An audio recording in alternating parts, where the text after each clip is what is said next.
you know what's really easy to do with Death Stranding? Just whack a load of Metal Gear music over the top of it. So that's what I'm gonna do!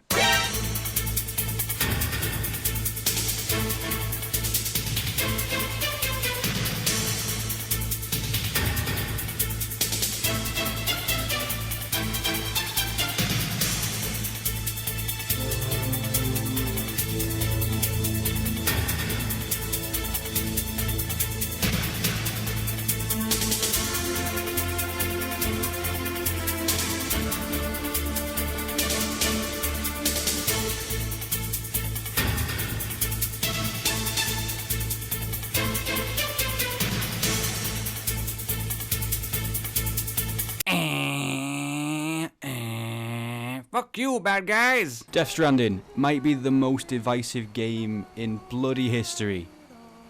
Right? Whoa, bold claim, but you come throw up some suggestions to me. Bet you can't on the spot. And you're watching my video, so you're not gonna be able to tell me. I guess you could comment. Go on, pop a comment in and tell me what a more divisive game of Death Stranding is.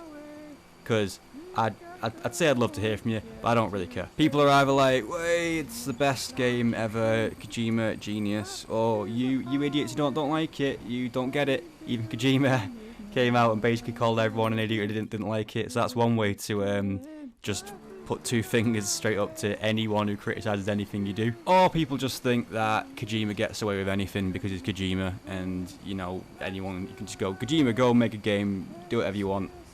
And he'll just go make the biggest load of crap ever. And everyone will go, fantastic, genius. Gave that man a Nobel Prize for sorting out video games. Do you want to know what I think? Probably not. I'm going to tell you anyway. Bit of both, innit? It's just a bit of both. Okay, first off, I quite like this game. I like kicking about as a UPS fella delivering stuff. Although the way I treat packages is more like a Royal Mail postman than UPS guy. I think the gameplay is a nice mix of simple to grasp and hard to nail. The more intense bits with the BTs and mules contrast really well to the point where I go from lovely trip through the mountains to hell on earth inside a puddle of tar with an oil whale trying to belly flop me. In fact, all the bits of the BTs are pretty damn intense. Creeping around like that and they all grab you and whoa man, a few times I was just bashing X and just scrubbing my way out of there as quick as I can. Well, at least until you get weapons that can kill them, and then it's just kind of a walk in the park really. I also really like the multiplayer and the fact it's entirely positive. You can like stuff and the stuff you use is left out for others to use, so it's all about those good vibes, which is a nice change from how multiplayer tends to be in basically every game ever made. It's been a long time since Kojima made anything that wasn't a Metal Gear game, and he's clearly still got the chops for decent game design. Even if it is essentially Metal Gear 5 repurposed for delivering stuff, he's still got the absolute balls to make a game about being a delivery man and make it work, to be fair. To throw in a little Metal Gear reference, we all had question marks above our heads about this game, and they've all turned to exclamation marks, but happy ones that are probably coloured blue rather than red.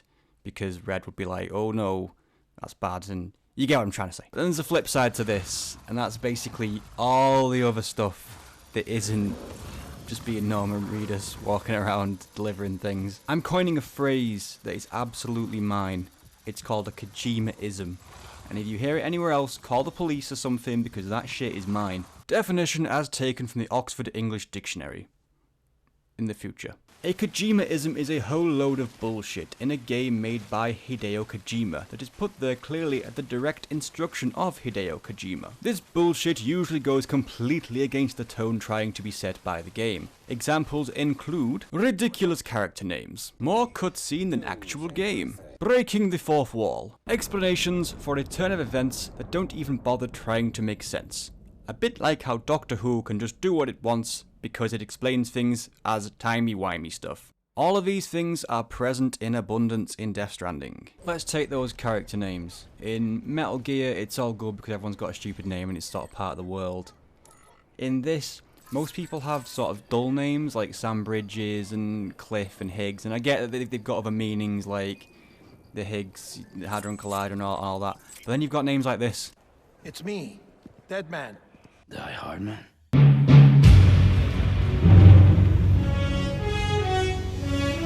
It just bloody ruins it. I get that everyone's name sort of equates to what they are. Like, oh, this man doesn't die very well, so let's call him Die Hardman, because he doesn't die very easily, you know. He dies hard, man.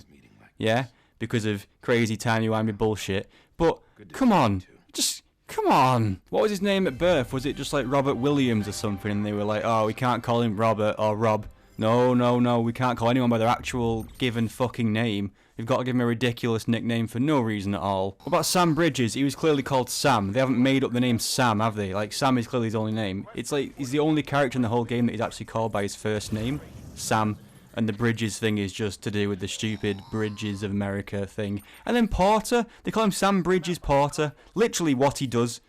That's just what the name is. Like, if it's me, it would just be Chris works at a shit shop.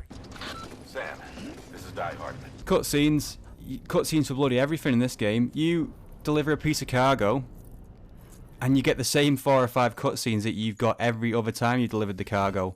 It's just put there so that you have to hit options and skip every time. And that's the thing, you can't just hit options or just hit a certain button. You have to hit it and then select skip. And in order to select skip, you have to move to skip from go back.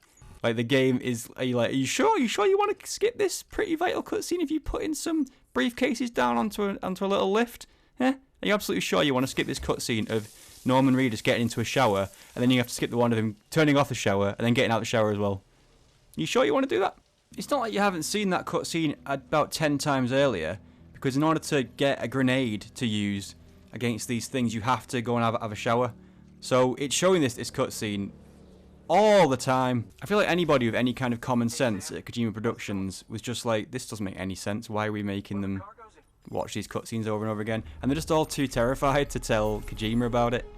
Like Konami are a lot of bad things, but at least they sort of reined in some of his madness. The story, I mean, I'm not even going to try and make sense of the story.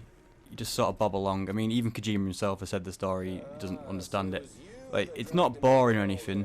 It's actually a little gripping in parts, but it's ultimately just mental and not meant to be deciphered, which is fine, because at the risk of sounding like a dickhead, art, make up your own mind. But there's having a story that you can decipher in your own way, and there's just having a story that just keeps layering question upon question upon question on top of other ones and ignoring the continuity of it all, because why the hell not? And if you're gonna have a story like that, why have so many cutscenes? Nothing's been answered. And finally, breaking the fourth wall.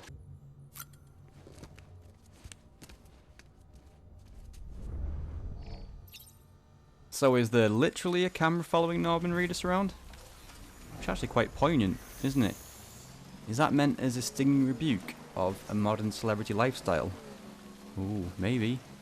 But almost certainly not, because it's just a Kojimaism. Also, he has a bunch of toy soldiers that just keep seeming to get bigger and more elaborate every time he goes somewhere. So I don't know if he's carrying them around and picking them up somewhere, or they just, someone's laying them out for him, and they know what the ones were like back at the last hidey hole, I guess. I don't know. Yeah. But on the plus side, when you fill your canteen from a river, it turns into Monster Energy drink. So there is that. Also, this rock looks like a hippo. Yeah? And you get to see Mads Mikkelsen whistling at a baby.